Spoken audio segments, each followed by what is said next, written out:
¿Qué tal? Muy buenas. Nosotros les vamos a presentar el proyecto del parcial número 3 de la materia de cálculo vectorial. Nosotros somos el equipo Los Buchones. Los integrantes de nuestro equipo es Onésimo Antonio, alias el Chapito Guzmán. Después tenemos a Alondra Galilea López Rodríguez, que es la mujer del chino Antra. Y por último tenemos a mi servidor, el David Juárez Muñiz, el chino Antrax. Ahí nomás. Y por siguiente les dejo a mi compañero Onésimo Antonio por la introducción.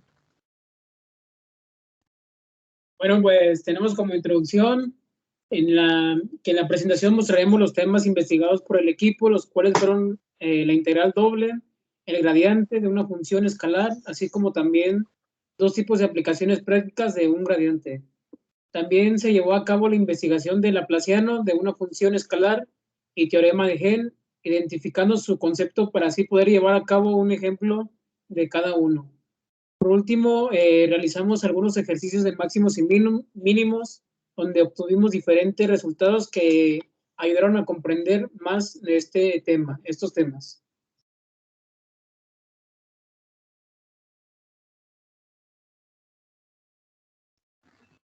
Bueno, pues para comenzar, iniciaremos con lo que es la integral doble, que hablaremos sobre su concepto y mostraremos lo que es un ejemplo de la integral doble. Bueno, pues como definición tenemos que es una función de varias variables que se representa de la siguiente manera, que como podemos ver, ahí podemos ver abajo de donde dice eso, y tenemos dos integrales y, y del lado siguiente tenemos lo que es dos diferentes variables, que en este caso es x y y. Entonces así es como lo que es una integral doble que como aquí podemos ver, tenemos lo que es dos integrales y como dice varias variables, pues tenemos lo que es la x y la y. Bueno, como dice aquí, dada de una función de dos variables, que fue lo que mismo el nombre nos dice, de doble, que es f x, y. Puedes encontrar el volumen entre la gráfica y una región rectangular del plano XY, que es la gráfica que, por ejemplo, tenemos aquí abajo, que esa es de tipo rectangular, que ahí, como podemos ver, tenemos lo que son los valores de X y los valores de y se representa de esa manera. Las integrales dobles son una manera de integrar sobre una región bidimensional. También se pueden encontrar diferentes tipos como de regiones de acuerdo por ejemplo, a lo que te piden. Podemos encontrar de regiones de cartesianas y rectangulares y hasta circulares, como lo mencioné en este caso, es rectangular y que se aplica de esa manera. Por ejemplo, tenemos en los valores del eje de X, tenemos lo que es A menor que X menor que B, como lo mencioné en el eje X, y dentro de los valores de Y, tenemos que G de X menor que y F de X eh, menor que Y menor que F de X dentro de los valores del eje Y. Y eso se representa, ahí está ahí donde aplicamos lo que es la integral doble, que es mediante esta fórmula, bueno, eso es como se aplica, que tenemos que A más así va de B de la integral del diferencial de X y F de X hasta G de X del diferencial de Y. Y ahí, es ahí sí como se aplica. Y ahora les mostraré lo que es un ejemplo que se realizó sobre aplicando lo que es esta fórmula.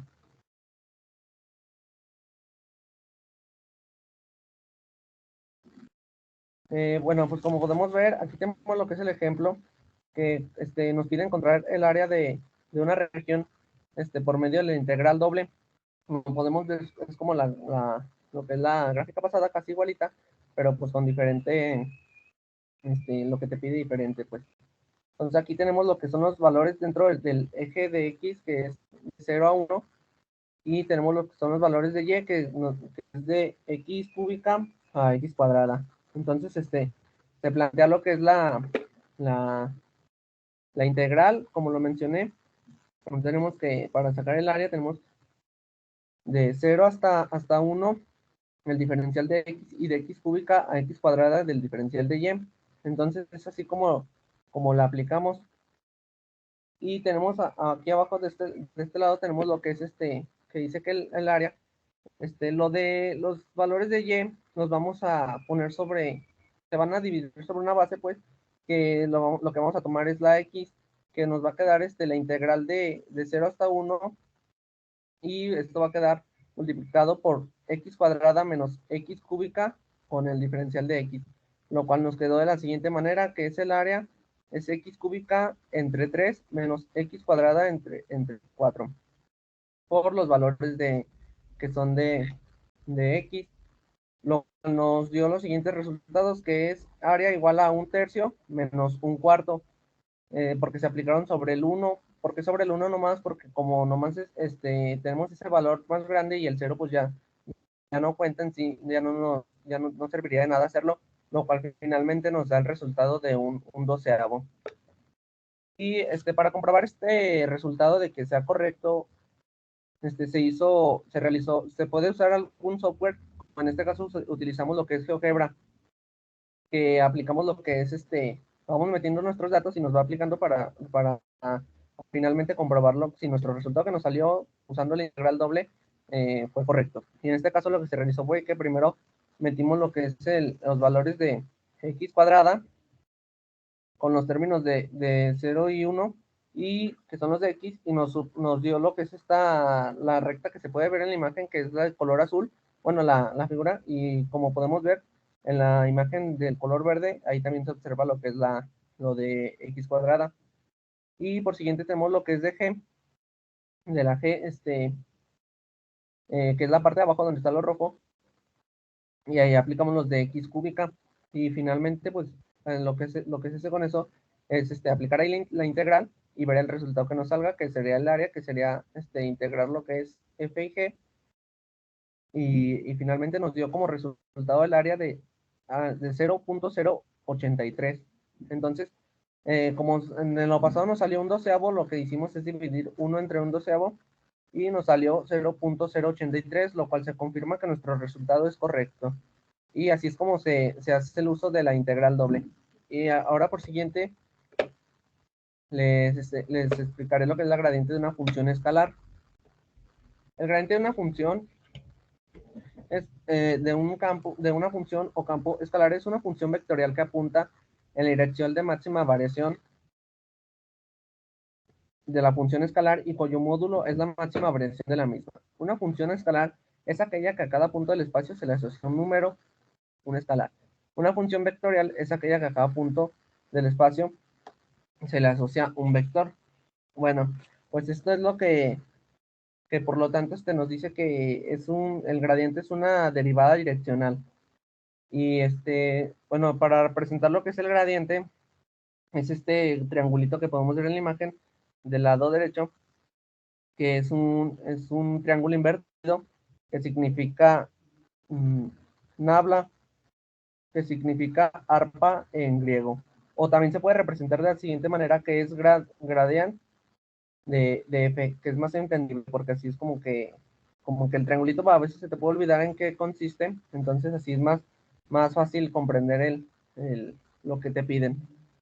Aquí podemos encontrar lo que son dos imágenes que significan que son dos campos escalares, y por ejemplo en la primera donde están las flechitas van hacia adentro, significa que va aumentando el valor, o sea, del exterior hacia adentro, y en la segunda van de derecha a izquierda. Los vectores que representan el gradiente y apuntan en la dirección en que la función escalar varía más rápidamente. Y pues así es como se representa, y después les diré lo que es cómo se aplica un ejercicio, que lo tenemos del lado izquierdo, en la parte de abajo, en donde tenemos una función de 3 variables que, como podemos ver, f de x, y, z, y igual a 3x cuadrada y más 4xz cúbica. Entonces aquí lo que vamos a aplicar es el gradiente, que lo tenemos acá abajo, que se aplica de la siguiente manera. Como dice, el gradiente se define como un vector donde cada componente viene derivado parcial de cada vector, que en este caso pues son 3, como podemos ver, que es x, y y z. Entonces lo que se va a hacer es sacar la derivada de cada uno. Y en la parte de abajo tenemos lo que es el resultado, en donde aplicamos la derivada hacia x, que, por ejemplo, en la primera de la derivada de 3x al cuadrado, pues tenemos que es 3x y bajamos lo del cuadrado, le bajamos, entonces baja el 3x2 y queda x a la 1. O sea, queda así porque se le resta 1 el de arriba. Y la y no se quita porque esa está junto con la, en el mismo término, entonces se deja igual. Y nos dice más 4xz, lo que se deriva lo que es el 4. El 4 se deja igual y la derivada de x es 1. Y como tenemos también ahí lo que es la z3, ese se pasa también igual, pero ahí no se le mueve nada. Después tenemos lo que es la derivada de y, que en este caso, como podemos ver, nos dice que es 3x al cuadrado, que esa se deja igual, y como la y está ahí al lado, nomás se deriva esa. La derivada de y es 1. Y tenemos que, por el otro lado, más 4xz al cubo. Y la derivada de eso, como no tiene ninguna y, entonces eso se pasa como un número. La derivada de un número es 0, entonces agregamos más 0. Y por último tenemos lo que es la derivada de z, que es 3x cuadrada más y. En ese caso también, como lo mencioné anteriormente, se pasa como un 0 porque no encontramos ninguna z ahí. Entonces lo que sigue es 4x, ese se deja igual porque está junto con la z, y lo único que se deriva es la z, lo cual nos da, se baja el 3, nos queda 3z al cuadrado porque se le restó un número al 3. Y por último nos queda ese resultado, lo cual se hace, lo que podemos hacer ahí ya nomás es simplificar un poco, que nos quedaría igual a 3 por 2, 6x, 3 por 2 serían 6, 6xy, más 4 por 1 sería 4z al cubo. Y de la derivada de y, este se deja 3, como es 3 por 1, se queda 3x al cuadrado. El 0 ya no se agrega porque eso se queda eliminado. Y por último tenemos que es 4 por 3, xz al cubo. Y ese también, y además lo simplificamos y ese es el resultado que nos obtiene. Y así finalizo lo que es la manera en cómo se saca el gradiente de una función escalar. A continuación los dejo con mi compañero Tony con los siguientes temas de investigación.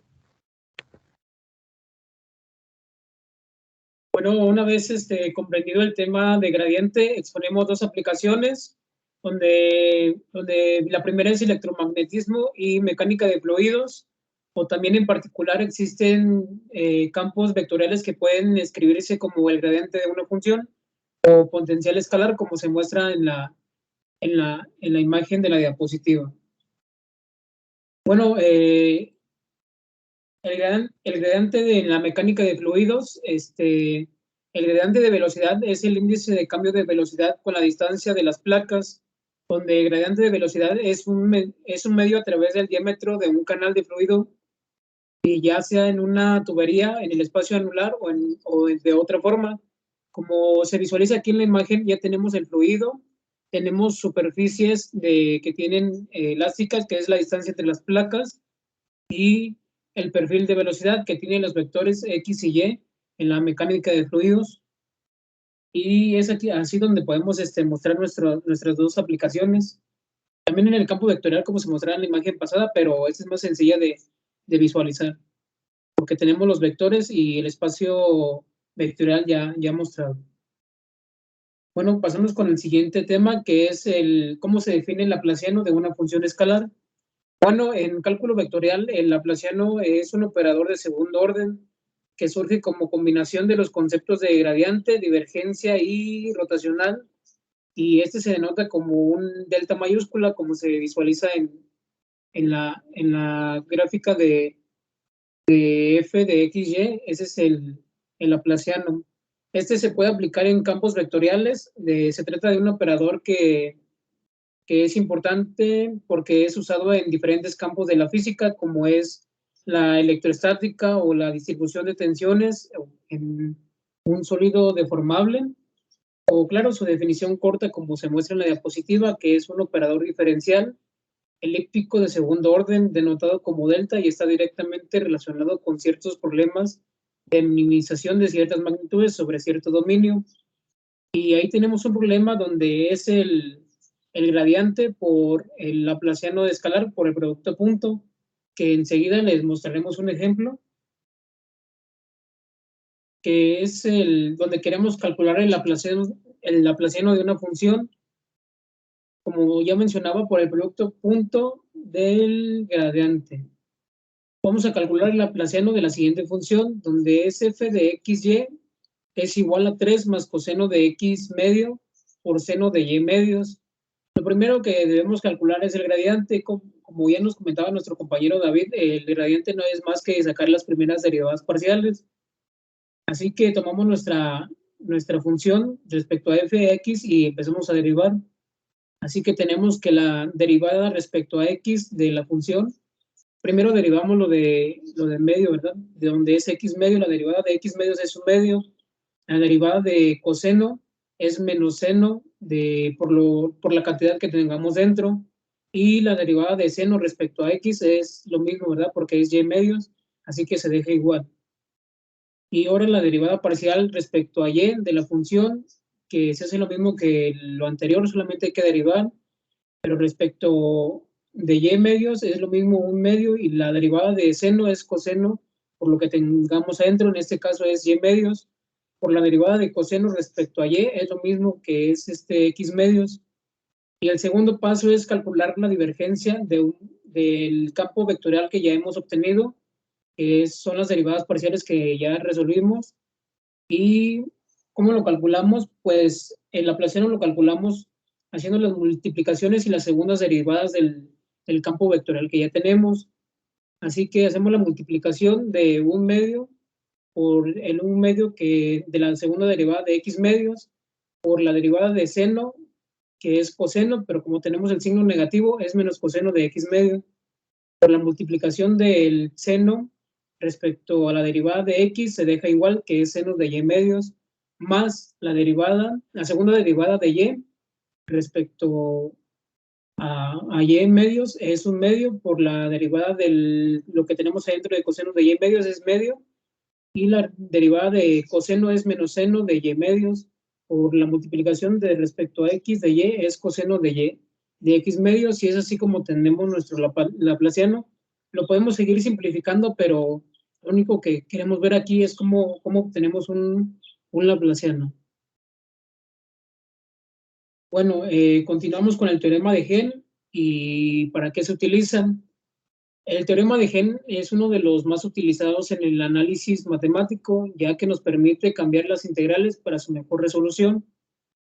¿Para qué nos sirve? Bueno, nos sirve para relacionar la integral de línea de un campo vectorial sobre una curva plana con una integral doble sobre el recinto que encierra una curva, como se muestra aquí en el campo vectorial F. Este tipo de teoremas resulta muy útil porque, dados un campo vectorial y una curva cerrada simple, sobre la cual debemos integrar, podemos elegir la posibilidad más simple entre integrar el cambio directamente sobre una curva o bien integrar la diferencia de las derivadas parciales cruzadas en un recinto donde delimita la curva. Y bueno, aquí en el campo vectorial que visualizamos en la diapositiva es todo lo que nos dice, porque ya tenemos un recinto donde encierra la curva y nos permite aquí cambiar la integral para una mejor resolución. Es para esto que se utiliza el teorema de Gen. Y de mi parte sería todo.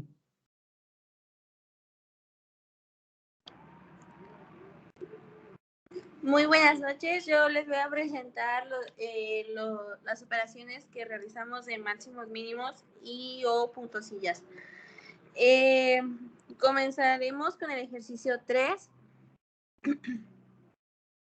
que dice, la fx, y es igual a menos x cuadrada menos y cuadrada más 8x más 6y. El primer paso es calcular la derivada parcial de x y de y. Como se observa en la imagen, se saca la derivada y obtenemos como resultado menos 2x más 8 para la derivada de x y para la de y menos 2y más 6. En este punto es más fácil derivar, podría decirse así, ya que no tienen términos conjuntos, o sea, x y y no están en un solo número, entonces es más fácil poder derivarlo. Y ¿cómo fue que lo hice? Pues bueno, derivamos con las fórmulas que se tienen de las derivadas, que dice que cualquier variable elevada al número n, el número n se baja a multiplicarlo y se le resta un número al exponente, se le resta 1 al exponente. Y hacemos lo mismo para y.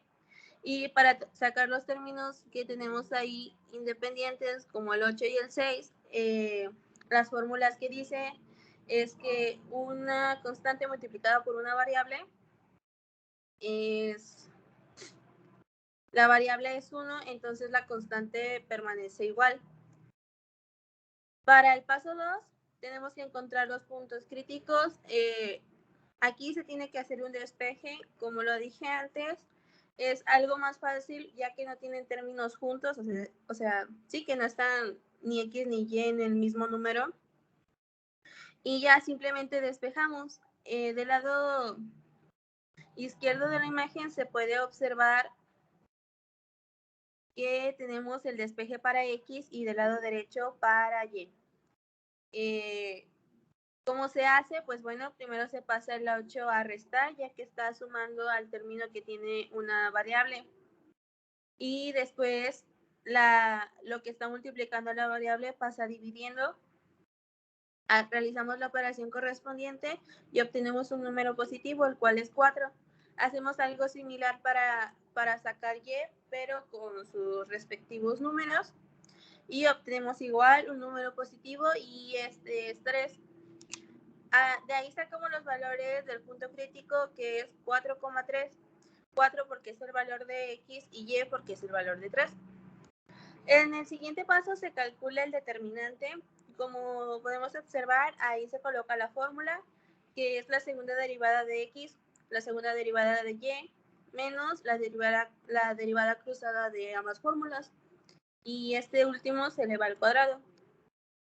Para sacar la segunda derivada de x es necesario regresarnos a la primera derivada que sacamos, la que es de menos 2x más 8, y simplemente se vuelve a derivar. Se hace algo muy similar que lo que hicimos en el primer paso, solo que como aquí ya no es al cuadrado, es algo más sencillo. Se deriva y se deja solamente la constante, ya que la derivada de la variable es 1. Y hacemos lo mismo para la segunda derivada de y, lo cual es el mismo número porque pues es la misma operación. Y fxy sale 0, ya que no tenemos el término de y en la primera derivada de x, ni el término de x en la primera derivada de y. Entonces no es posible, entonces se coloca un 0. Y sabemos que estamos bien, ya que en las dos sale 0, o sea, no es posible hacer la operación. Después de con esos datos, sustituimos en la fórmula, resumimos todo lo que tenemos que hacer y tenemos que sale un determinante positivo, el cual es 4. En el siguiente paso, evaluamos los resultados, donde colocamos que el determinante es un número positivo y que también la segunda derivada de x es positiva. Entonces decimos que para el punto 4,3 es un mínimo, ya que así lo dicen las reglas que el profesor nos mostró en clase. Para el paso 5, para vernos más fifí, como el maestro decía, es sustituir. Para encontrar z, simplemente sustituimos los valores que encontramos en el punto 2, en el paso 2, perdón, para x y para y obtenemos que z vale 5. En el siguiente ejercicio, gracias. En el siguiente ejercicio se hace algo similar. Tenemos que es f de x, y es igual a menos x cúbica más 2 y cúbica más 27x menos 24y más 3. Es algo similar al pasado, ya que tenemos las mismas operaciones en las derivadas. Y tampoco es muy complejo, ya que no se tienen los mismos números en las mismas variables en el mismo número. Entonces, se obtiene que la primera derivada de fx es menos 3x cuadrada más 27. ¿Por qué? Porque, como lo dije antes, se baja el 3 a multiplicar y se le resta 1. Se conserva el signo, ya que no se tiene que multiplicar por otro signo negativo. Entonces, ese es el resultado de menos 3x cuadrada. Y el 27, ya que la derivada de x es 1 y al multiplicar 1 por 27 da 27. Hacemos lo mismo para y, pero con sus términos y obtenemos que es 6y cuadrada menos 24. En el siguiente paso encontramos los puntos críticos. Es igual un despeje, ya que no tenemos los mismos términos en un solo número. No, dos términos diferentes en un solo número. Y como se observa, se realiza primero una multiplicación por un tercio para reducirlo y hacerlo más sencillo. De cualquier forma, si no se reduce, se puede hacer lo mismo que en el paso de abajo y tendría que salir el mismo resultado. Al multiplicarlo por menos un tercio, tenemos que es x cuadrada menos 9 es igual a 0. El 9 pasa sumando, ya que está restando al x cuadrada, y se le saca raíz a 9. Obtenemos que en el valor de x es más menos 3, ya que una raíz nos da dos resultados. Bueno, sí, el mismo número con diferente signo. Y hacemos lo mismo para y. Despejamos, sustituimos y obtenemos el valor de más menos 2. Entonces, como tenemos 4 números posibles, tendremos 4 puntos críticos posibles. ¿Por qué? Porque son 2 valores para x y 2 valores para y. Así que en el centro se observan todos los puntos críticos posibles, que son 4. Es 3,2, menos 3,2, 3, menos 2 y menos 3, menos 2. En el siguiente paso se calcula el determinante. Esto va a ser un poco distinto, ya que sí se aplica la fórmula, pero vamos a obtener un resultado con variables. Entonces va a ser necesario sustituirlos. Igual que en el ejercicio anterior, encontramos la segunda derivada para x, la segunda derivada para y la derivada cruzada para x y y. Como observamos, la segunda derivada de x es menos 6x, la segunda derivada de y es 12y, y no tenemos términos en la operación contraria, entonces es 0. Sustituimos los valores y obtenemos que el determinante es igual a menos 72xy.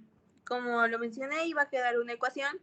Entonces, para evaluar los resultados y encontrar qué puntos tenemos, es necesario realizar la tabla que tenemos debajo, donde en la primera columna anotamos los puntos críticos, ubicando bien a x y y. En la siguiente columna es donde vamos a calcular el determinante. En la siguiente, la segunda derivada de x, y al final obtenemos qué tipo de punto tendremos.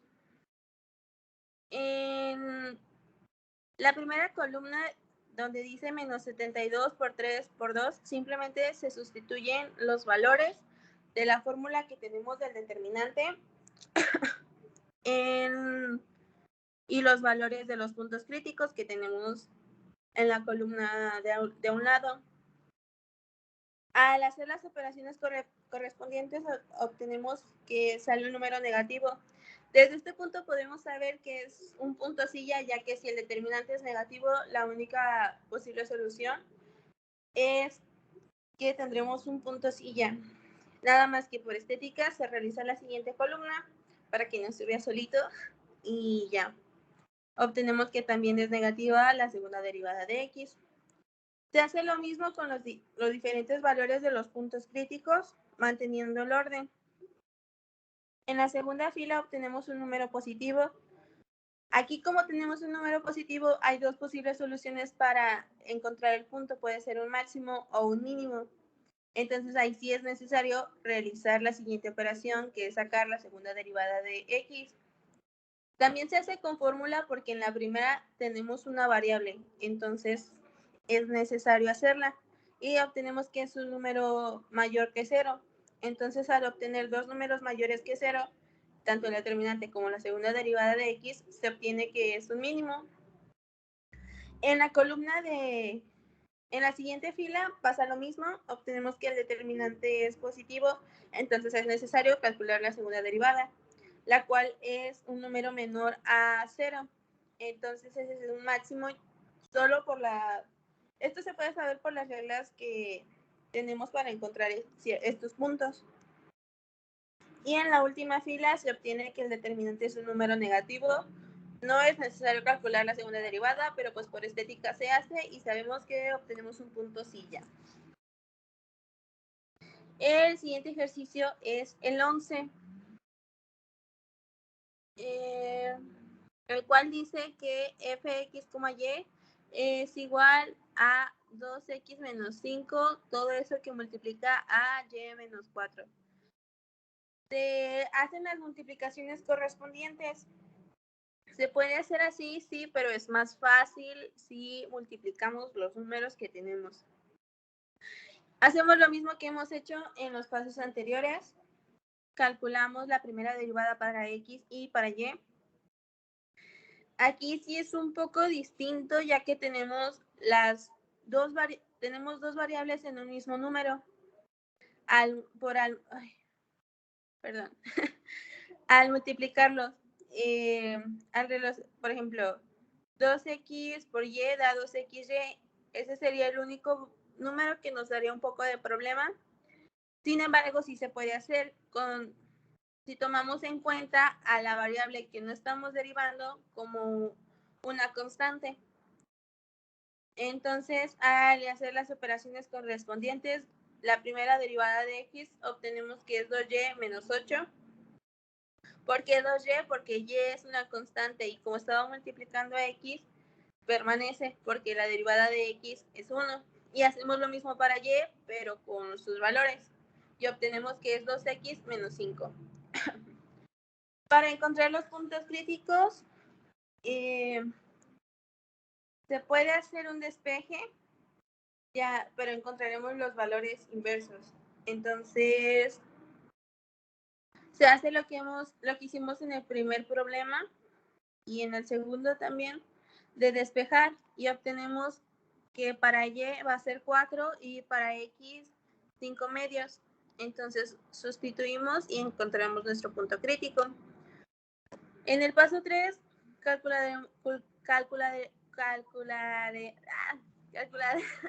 vamos a calcular el determinante con la fórmula que ya teníamos, pero primero necesitamos sacar la segunda derivada de x y la segunda derivada de y. Si observamos en la imagen, se logra ver que es 0. ¿Por qué va a ser 0? Porque en la derivada de x no tenemos x, o sea, un número de x, es decir, ya todo eso sería una constante, y la derivada de una constante es 0. Y sería lo mismo para la segunda derivada de y. No tenemos valores de y en la fórmula, entonces se queda como 0. Pero lo que sí podemos hacer esta ocasión es hacer la cruzada, es decir, que sustituimos, sacamos la derivada de y en la primera derivada de x y viceversa.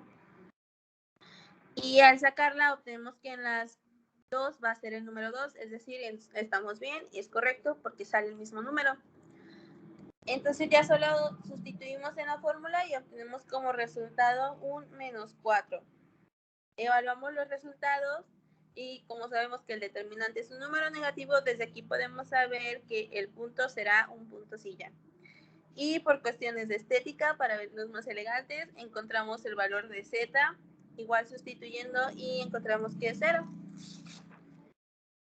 Y el último ejercicio que nos tocó fue el 15, donde dice que fx, y es igual a xy menos 2 sobre x menos 4 sobre y más 8. El primer paso, como lo hemos hecho, es calcular la primera derivada para estos dos términos. Pero ahora es un poco distinta, ya que tenemos a una variable debajo. Pero igual con las fórmulas de las derivadas es muy fácil saberla. Se dice que la derivada de una constante sobre una variable es menos la constante sobre la variable al cuadrado y sacamos la derivada de la variable. Y en este caso, al hacer esas operaciones, primero obtenemos y, ya que se está multiplicando x y y. Perdón. Y como se tiene que multiplicar por menos la constante, se queda menos por menos más. Y abajo le damos el término al cuadrado. ¿Por qué? Porque la fórmula así lo dice. Sin embargo, la fórmula también dice que saquemos la derivada de la variable, pero como sabemos, la derivada de una variable sola va a ser 1. Entonces es como si multiplicáramos todo lo de ese término por 1, pero daría el mismo resultado. Y hacemos lo mismo para x, para y, para la derivada de y. Y ahora sí tendremos que encontrar los puntos críticos. Aquí se hace un poco distinto, ya que primero tenemos que hacer despeje para crear un sistema de ecuaciones y así lograr encontrar x y y. Como se observa, se colocan las dos fórmulas y ambas se igualan a 0. Y después el equipo decidió despejar y para obtener el valor que se sustituirá en la siguiente fórmula. En el paso de abajo podemos ver cómo es que se sustituye el valor que le agregamos a y, donde tiene términos de x, y este ya se eleva al cuadrado, igual lo igualamos a 0. Se hacen las operaciones correspondientes. En el siguiente observamos que es el método del sándwich, como se conoce coloquialmente. En el renglón de abajo observamos que se cancelan los números 4. Entonces obtenemos que es x más x a la 4 igual a 0. Y de ahí tenemos que factorizar sacando el término común. Y sacando el término común obtenemos dos posibles soluciones para x, que x puede ser igual a 0 y x es igual a menos 1. ¿Por qué? En la primera, porque se separan, se pueden separar los términos. Y x es igual a menos 1 porque se despeja como lo hicimos en las operaciones pasadas. Para encontrar el valor de y, simplemente se sustituyen los nuevos valores de x y los nuevos valores de x en algunas de las fórmulas de y. Y encontramos que el valor de y1 puede ser 0 y para y2 es 2. Entonces, igual que en el ejercicio 8, obtenemos 4 puntos críticos: 0,0, 0,2, menos 1,0 y menos 1,2.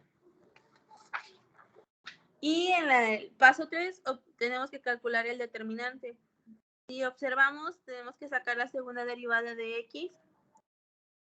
Es igual como sacamos la primera derivada. Solamente que se resumen términos y queda menos 4 sobre x3. Hacemos lo mismo para la segunda derivada de y obtenemos menos 8 sobre x cúbica. Y la derivada cruzada es igual a 1. Sustituimos los valores que acabamos de sacar en la fórmula y obtenemos una ecuación, la cual es necesaria resolver por medio de la tabla que hicimos en el ejercicio 8. Igual se crea la fórmula con los mismos datos, con el mismo orden, del punto crítico, el determinante, la segunda derivada de x y los resultados. Y al evaluar todos los resultados, en la primera obtenemos que el determinante es negativo, así que sabremos que es un punto silla. Y en el siguiente es la segunda derivada de x, pero sabemos que no existen los números sobre 0, entonces no existe. Para el siguiente, también sale un número negativo y desde ahí podemos saber que va a ser un punto silla. Y sucede lo mismo, como el punto de x es 0, no existe, entonces la segunda derivada para esa fórmula, para ese punto no existe. Y sabemos que es un punto silla. En la siguiente también observamos que es un número negativo, menos 1. Y sabremos que es un punto silla, sin embargo, por estética, hacemos la segunda derivada para x y obtenemos que este sí tiene valor y es un número 4. Y se hace lo mismo en la última, se sustituyen los valores para X y Y obtenemos como resultado menos 5. Entonces desde aquí podremos saber que es un punto silla porque es un número menor a 0 para nuestro determinante. En la segunda derivada se calcula igual lo mismo, da un número positivo, pero pues no lo tomamos en cuenta ya que no tiene cavidad en las fórmulas que el profe nos dio.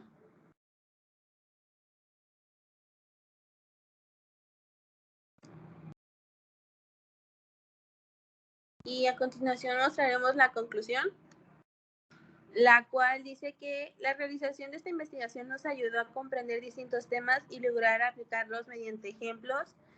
Los alumnos logramos comprender cómo es que nos sirve como ingenieros industriales, además de que se cumplieron los objetivos planteados con éxito, ya que no fue tan complicado entender los distintos conceptos. Con la realización de más ejercicios ya vistos, como el caso de máximos y mínimos, se logró fortalecer nuestro conocimiento entre la realización de estos mismos, que con la práctica y un poco más de investigación se lograrán entender y realizar sin mucha complejidad.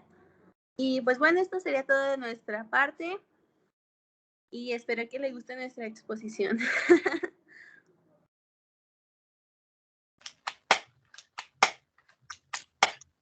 Gracias. Presente, Marquito. Arriba los olivos.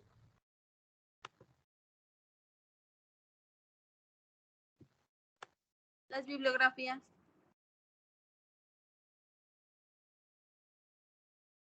Y ahí están las bibliografías. Gracias. Y ahora sí, gracias.